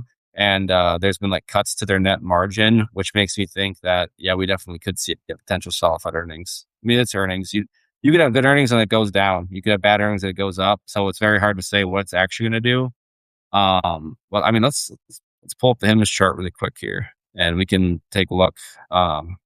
It was earlier this morning, so I forget what exactly I said, but I was looking at the um, Trader Daddy TA. You know, I only played hymns once. I'd have to look at a chart to see. It's been a little while back. I just bought a couple of contracts on a big pull down, but yeah, once they started really making money, it looks like they got the attention of the big boys. And Well, I mean, their revenue is great. pharma. Like their market cap, like it's very good. And it just looks bullish to me. Obviously, we have higher lows. We're above the gamma flip line. It's flip bullish. Looks like we have not too much resistance up until like the $30 mark. And I'd probably be targeting like previous highs at least, for like where I take profit of like 31, Yeah. 31.25, something like that. So it looks bullish.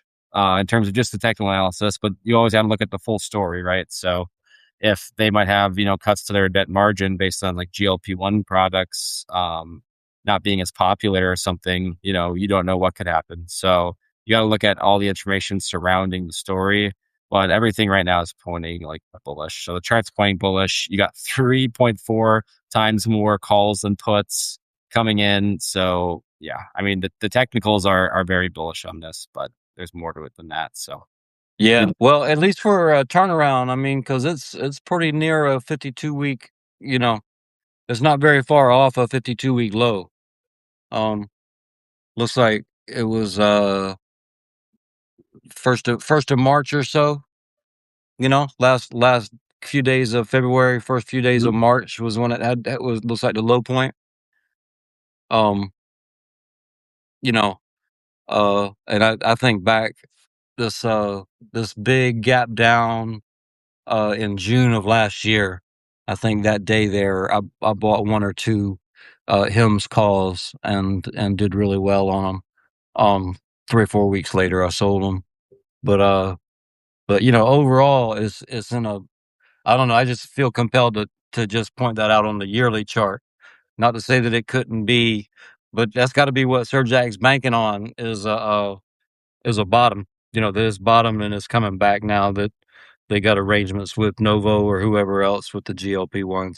I don't think the GLP-1s are going to get unpopular, um, less popular, but it was that high margin compounding they were able to do with them that they pulled the plug on.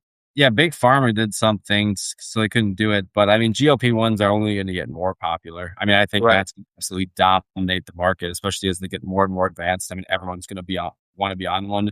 I feel like a lot, like everyone around me right now wants to be on one. So I mean, people want it. They're going to figure out some way to get it to people. I mean, I feel like it's definitely not time to short hymns, but you might get another buying opportunity post earnings. It's hard to say, right? Because we don't know what Big Pharma's going to do. We don't know if that's going to mess with their guidance. But if we're just looking at the technicals of it, I mean, this is a full bullish stack. We got call volume just absolutely dominating the puts. We have huge like bullish momentum on the March to April to May chart here. We have a bullish structure of just very clean higher highs and higher lows. We have this huge volume candle just in the last day, and we're above the gamma flip line. I mean, this looks like bullish continuation, at least up to like that 200-day SMA, and at least the call gamma line at 30. So just if there was no earnings and you just asked me to say where is this going, I would say up. But the earnings makes it difficult. So Right. How what about I would Hood do is though? I would look for tomorrow, look for order flow, right? Like go on Trader Daddy, look to see what's going on. Is there big institutional call volume or is there big put volume? And that might give you a good idea of what's going to happen on earnings. Yeah. What do you think about Hood? I am in Hood. Yeah. I am let's see here. Sorry, I had to get a text. Oh Hood, yeah. I have two leaps. I bought one before earnings, so that was going to go up, and it got crushed. And then I bought one on the average down, so I'm about even on Hood. I like Hood. I think they have a really good. I mean, their app's great for like new traders, so I think like a lot of new traders are going to go to them just because their UI is very like easy to look at. Their options chain is nice. They have like prediction markets. They have a lot of revenue coming in. They have good growth. I mean, down here was at $77. I mean, the highs this year were like, or 2025 were like 153. I mean, I like Hood here. I like Hood Leaps. I remember I sold it back in the day at like 83, and I was like, dang, I got it too early. Now I can buy it lower than that. Like, yeah. I mean, Hood. I'm definitely long on Hood. It's just Q1 they got hurt, which was made sense because we had like the horrible crypto market. So once crypto's booming again, Hood's going to be huge. They're going to have huge revenue. They're going to blow out our names. So I think once we get some crypto recovery, you're going to see Hood trend back up. So I got 2027 leaps, $100 strike. I think that's going to be a no brainer. Yeah. I'm watching. I like to be watching Hood. You know, that's one when it can start running again. Yeah, Hood, ASTS. I mean, there's so many good opportunities right now because like we've had a lot of the AI stocks go, but there's a lot of them that they haven't had that same move in April that I think we're going to see money flow into. Yeah. and Hood's one of them. Yeah, Hood ASTS looks like Hood. Uh, like 70. There's big support of that $70 line where that put wall is. The put gamma line. Uh, Came back down. We are just below the gamma flip. So if we can retake that zone, we can maybe see another uptrend, maybe up to like the 90s again, and then potentially a continuation higher. But I like that we did get some higher lows here from the bottom down here. It does look Mhm. like a bottom, and then hopefully we get some higher lows here as well, and then move up to retest the 92, then go to 100. So I think it looks great here. We'll just look to see if we can get that gamma flip and close above that, and then get some continuation above 80 was the big thing. Right on. Looks like I was call to put ratio 2 times calls to puts. Yeah, I mean Hood looks good. A lot of, there's it's exciting. So there's a lot of good setups right now. So I think Hood in terms of where we're at between the 52-week low versus 52-week high. I mean it looks great. You got to be greedy. Others are fearful when there's these big sell-offs on these stocks like CoreWeave, Hood, ASTS, Ondas. That's the time you go in, and then you got things all time highs just going berserk. You be more careful. You hedge there, and Yeah. all there is to Yeah. it. It's easier than people think. They just overcomplicate it. Right. Yeah, All right. you made some good calls this past week for sure. I mean, I'm having fun with the institutional order flow while we wait. Um. Hey, Gecko wants to look at the light path on that with the gamma. All right, we'll get that one. I gotta call my girlfriend after this, so I'll pull up Light Path, and then we will touch base at the live earnings call. We'll be live again. We'll be live multiple times this week. Yeah. Let's look at it. Yeah, I feel like with the TA, I mostly attribute to like very high volume stocks, just because if there's more volume, it's most likely more like algorithmically manipulated. Hood or not Hood, Lightpath has like lower volume. I think it's only got a couple million a day. Right now it looks like they are above the gamma flip zone, which is great.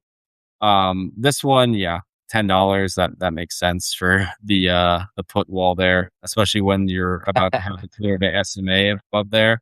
I mean, Light Path here, and I've been saying that after hour, like looks really good here. When I was comparing Ondas and Light Path, I was like, I don't know which one I would choose if I had to like pick calls on one, just because they both look like very, very good setups where they're Yeah. at.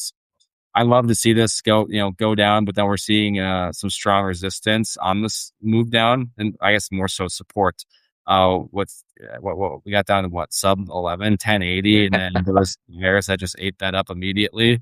I mean, if we can just close, above this gamma flip zone, I mean, we can ride this all the way, yeah, back up to 1250 easily, and Yeah. that's already a decent return on leap. So if you can get a good fill and not get anything too far off the bid ask, or if you're just buying shares, I mean, I think this is a great fill at Light Path right now for sure.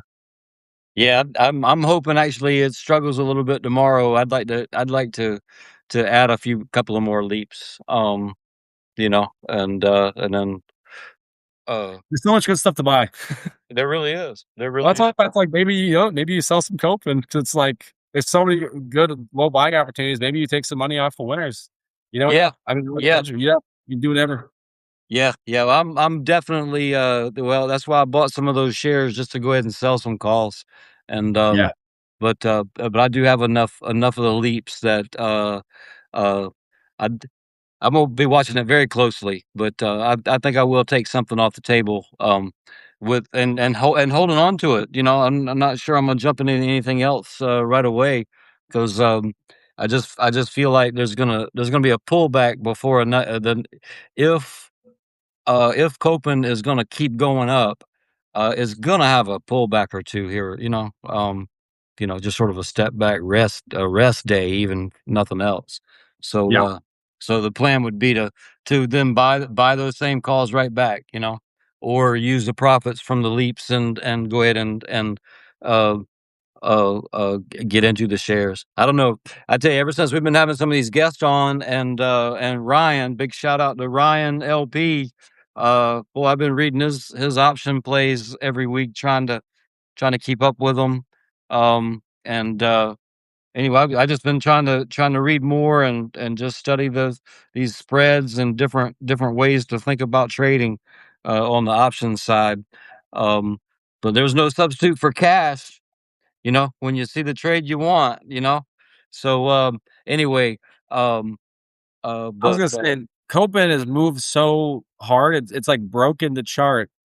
right, Like you have the call gamma line up here at 550, and then you don't even have the put wall because of how right, fast it's moved. The put wall is like down below one somewhere. I can't even see it on my laptop. yeah, I mean, you got to be careful with Copen. We're at 90, so we are extremely overbought on RSI. Looks like there's quite a big call wall at 550.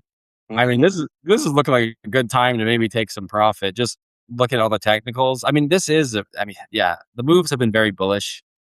We've had huge green volume candles, but like, who knows? I mean, maybe it goes like Moo and just doesn't care about any technicals and it just keeps bull running. But I mean, man, this thing has really made a move to where right. it's got to cool off at some point. Because wow, like, yeah, we'll see if 550 acts as any resistance. But yeah, whew, this thing's Yeah, cooking. yeah, but in this market and with the what's hot is the memory, this AI infrastructure, right? Yep. And that's what Copeland just announced, a week ago was that they're using that technology in the data centers, and Oh, I that mean that I can't keep that going. application is just dwarfs headsets for the military. You know, um, Maybe I do that. Get some, get some more. don't FOMO. You know better than that. I Yeah, do. and, Or the more you yeah, talk about it, the more I want to buy. It's up.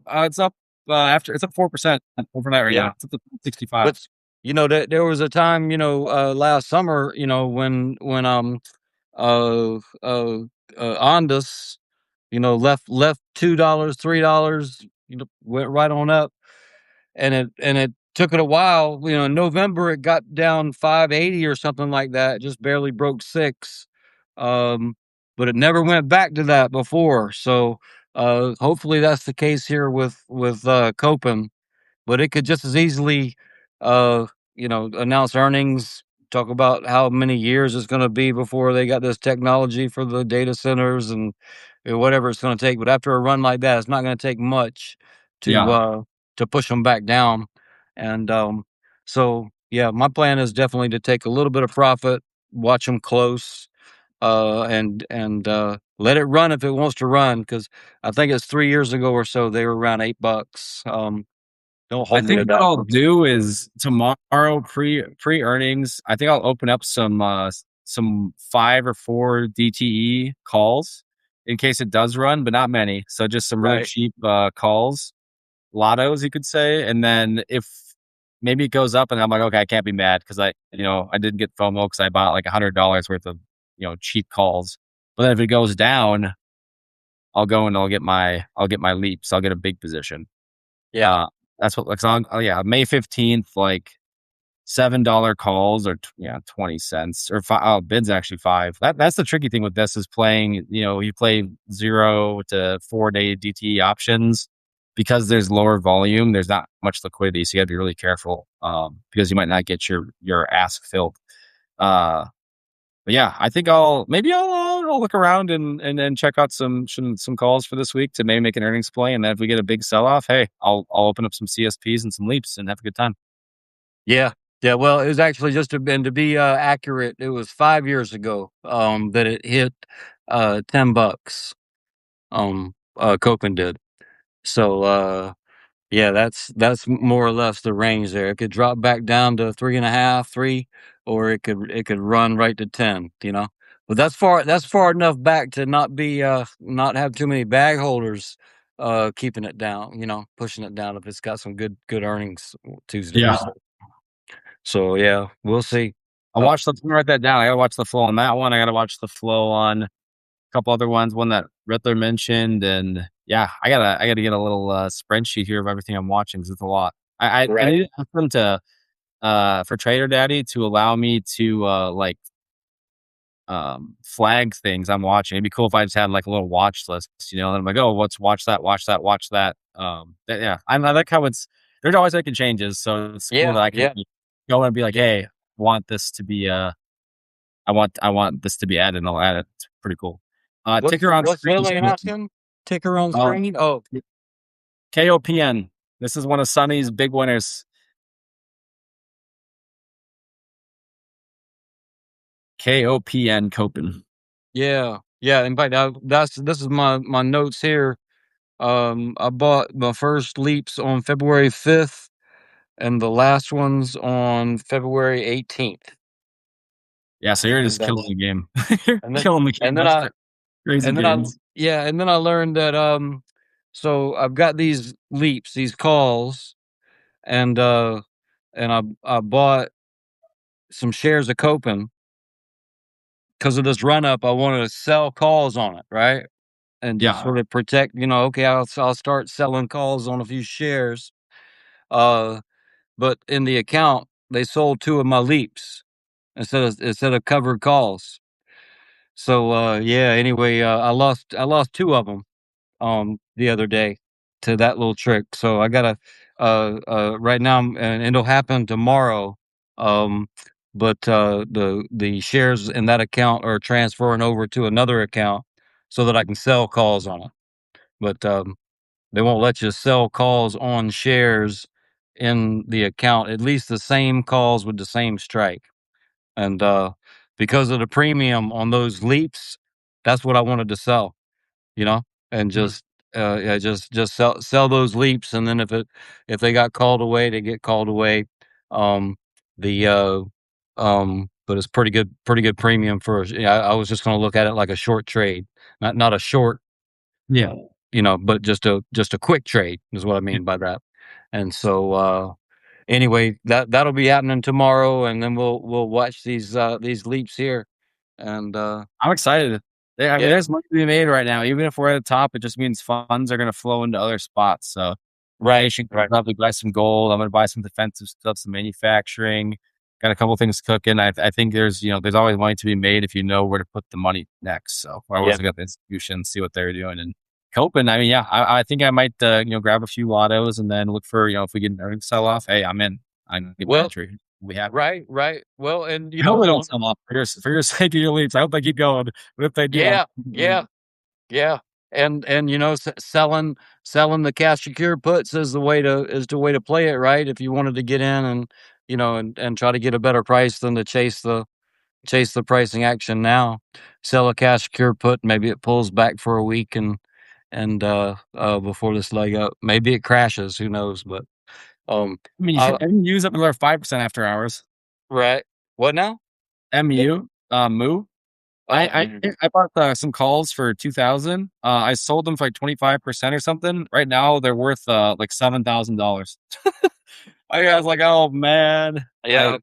because it's not stopping. And that's my thesis is I think it's going to 1,000. So I'm gonna have to get some tomorrow. I've been really looking for a red day, but just there hasn't been red days. So I gotta watch it. But yeah, I think I'm gonna pick up some more Micron.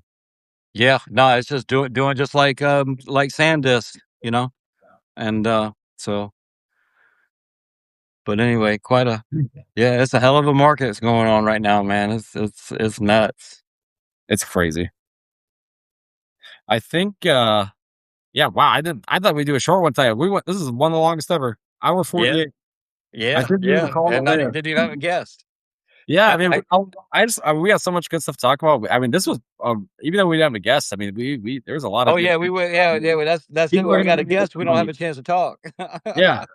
I mean, we got a lot of good stuff. We got the cold jump vault stuff going on. We got the earnings. We got new plays. We got potential ones. We got TA walkthroughs. I mean, it was a very productive stream. So I'm happy with it. And yeah, appreciate everyone coming on. And if you can give the stream a like, if you're still here at 2 hours, we appreciate you. And we'll see you for a couple live events this week for earnings.